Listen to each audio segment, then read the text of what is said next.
जागा दिलेली आहे त्याच्या आत राहावा. रस्त्यावर रात्रीचं पार्किंग होतं, या जायला रहदारी होते, गर्दी भरपूर असते.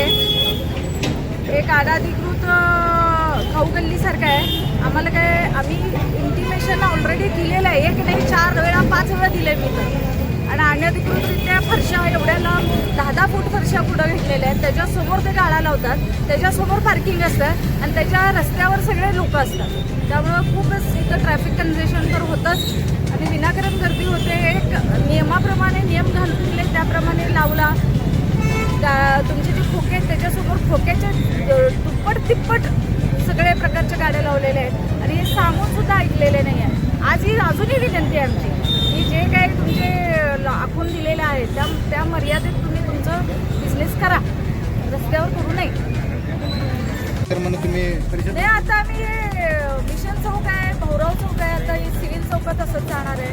तुम्हाला सगळ्यांनाच माहिती आहे सिव्हिल चौकात वारंवार आम्ही घेतो. किती वेळा काढलं तरी ते आणि 10-15 दिवस नंतर परत आहे ते. सिव्हिल प्रशासनाचं म्हणणं आहे की तुम्हाला काम आहे काढायचं, तिथं होऊ नये हे मेंटेन करायचं काम सिव्हिल प्रशासनाचं सुद्धा आहे. त्यांच्याकडे जसं आमच्याकडे गार्ड आहेत त्यांच्याकडे सुद्धा गार्ड आहेत, त्यांनी गार्ड थांबवावे. सिव्हिल प्रशासन त्यांच्यावर ढकलाढकली करण्याचा प्रयत्न काढले ते तुम्हालाही माहिती आहे.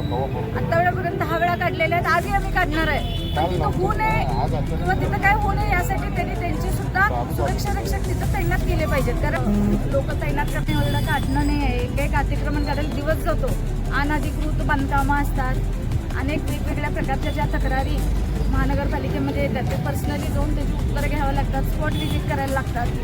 आणि आमच्याकडे जर काही कर्मचारी स्टाफ काही जास्त नाही, 7 ते 9 एवढेच कर्मचारी, एवढ्यावर आम्ही पूर्ण सांगली मिरज खूप वरच्या अतिक्रमण काढण्याची मोहिमा घेतो. त्यामुळे तेवढं थोडंसं होत असतं त्यांचं, पण महत्त्वाच्या ज्या वेळेला इथं मोहिमा असतात त्यावेळेला असतात.